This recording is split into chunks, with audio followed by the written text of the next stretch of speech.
আমরা শ্বসনতন্ত্রের সাহায্যে বাতাস থেকে অক্সিজেন গ্রহণ করি এবং দেহ থেকে কার্বন ডাই অক্সাইড বের করে দেই।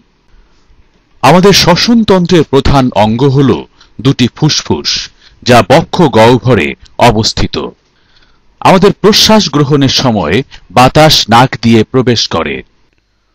পরবর্তীতে এই বাতাস ফ্যারিংস, ল্যারিংস, ট্র্যাকিয়া ও ব্রঙ্কাস হয়ে ফুসফুসে প্রবেশ করে।